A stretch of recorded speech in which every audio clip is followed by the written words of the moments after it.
And welcome to Grandad's Reviews. In this review I want to answer a question that's been asked on one of the Facebook groups I'm on.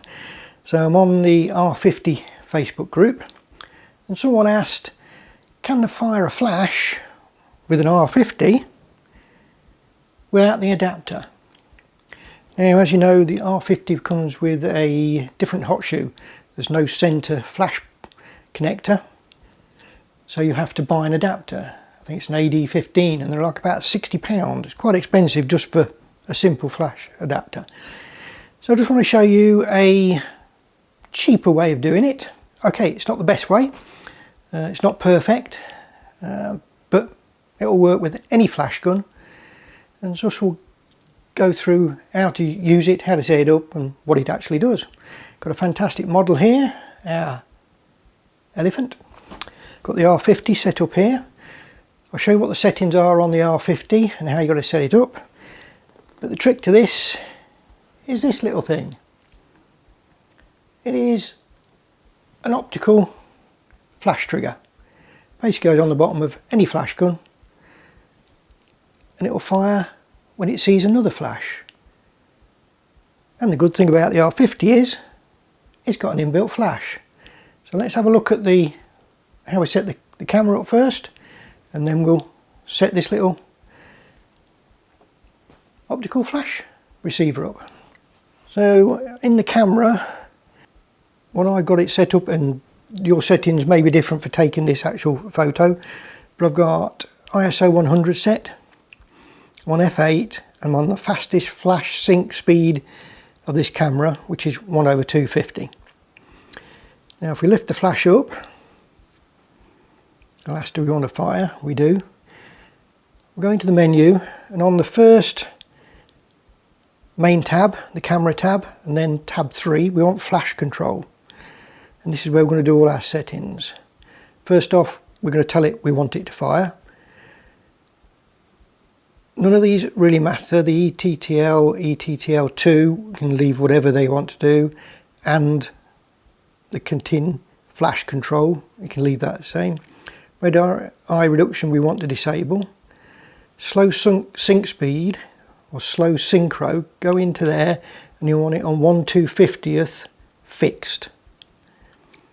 Then we go to built-in flash settings. Flash mode wants to be manual. Shutter sync first curtain, then flash output, and this is, I think, crazy, but you can't really alter the flash output more than these 3 settings: minimum, medium and maximum. We want it on minimum. And that's it. So with the flash off, as you can see, we've got a black screen because I'm using the exposure preview. And if I take a photo of our elephant and press play, as you can see, completely black, nothing there. Put the flash up, it automatically switches off exposure preview so you can actually see what you're photographing. Flash symbols come up so it's charged. And now we've got this set on minimum, so let's take a shot and then look at it. Again, it's black because there's not enough light even with the flash, and that's what we want. All we want is that flash. So what we're going to do is set up the optical flash. What we're going to use for the first test, I've got this really old Nikon SB800. All we're going to do is put this onto it. Now the slave really needs to see the flash. So if you've got a flash gun that you can turn the head, the better. That's what we need. We'll turn this one on, and we want it in manual. Now, to get the actual flash power, you've got a number of ways of doing it. We could A, just take some test shots and see what it looks like, or B, we could use a flash meter. In this quick show of how this works, I will just take some test shots and I'll have a pretty good guess. So I would say we're going to need this on about 1/8. I would say. I'll put this on here. Now we can aim that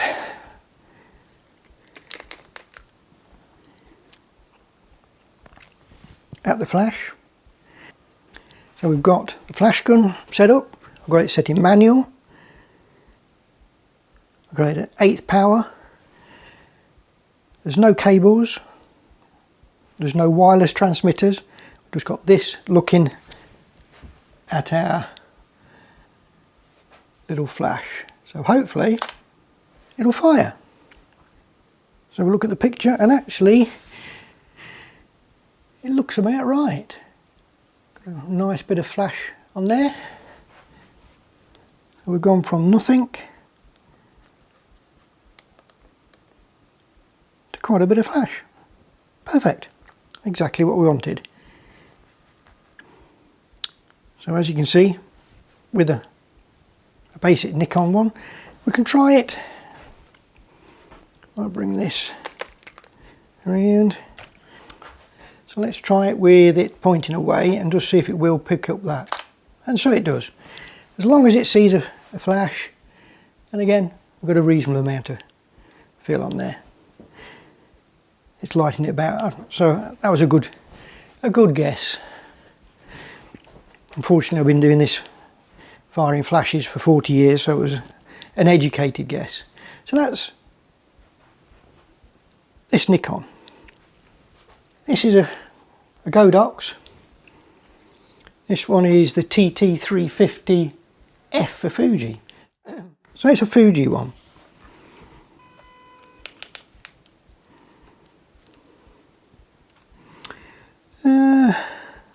Do this one. Or a 1/4 manual.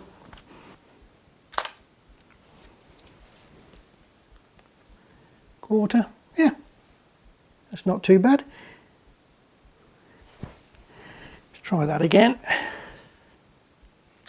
There we go. So yes, we can fire any kind of flash. Now the next question is, what happens if you had more than one flash? Well, these Godox ones have got wireless transmitters in them. Now you've seen that we're getting, if we go back to this picture, a lot of shadow on one side. We want to fill that, shall we? So we'll drop this down to a 16th, shall we? So what we'll do is we'll take this off here, stick this foot on. Got a bigger Godox. I've got a 685F again, because I say Fuji. So channel 1A. That's on A. Let's do B. We've got the X1T. We'll switch that on. So that's A, that's B. A. We'll put that down to 1/8. And B. Let's go 32nd, like that. Now in theory, both these will fire, like that.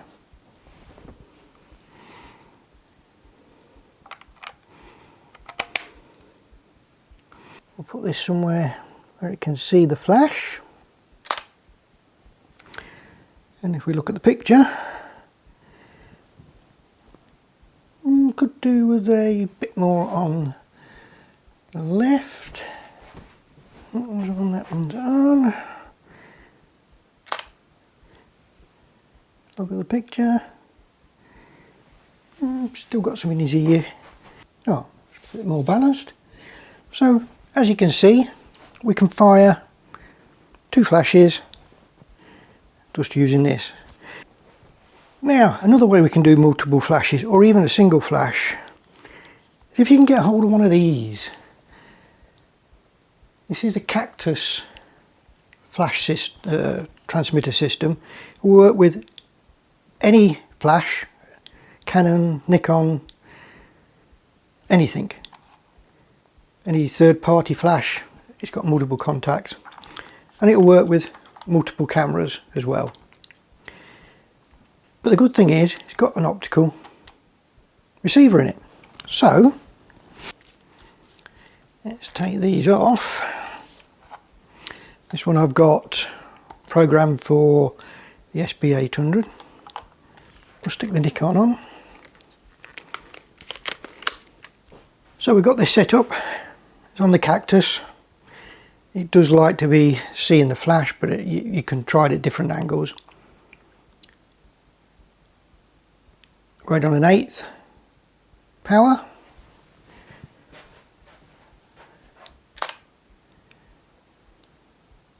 And it works. The good thing is, if you've got more than one, this one I use as a transmitter, you can put these on all your flashes, no matter how basic the flash is. So it'll fire any flash. So yeah, so if you want to fire an off-camera flash with an R50 without the adapter, so you don't have to buy a £60 adapter and then put a transmitter on top of it, you can just get some of these. These are about between £5 and £10 off Amazon, eBay, wherever. Obviously the more you pay on the better quality, then the better the work. This was cheap. I've had this, God knows, 20 years, and it just works. Or have a look around for a transmitter receiver system that has an optical trigger built in, like these Cactus ones. Cactus have gone out of business, but you can pick these up for £20, £25. So you could get 2 for the price of 1 adapter, and you've got a transmitter. They're transmitters and receivers, so you can use it on any. And if you do upgrade to buying the adapter, then these will go straight on and fire your flash as well. So that's my 2 ways of firing flash off camera with the R50. If you enjoyed the video, give it a thumbs up, that helps the channel. If you want to see more videos like this, hit that subscribe channel. Till next time, see you later.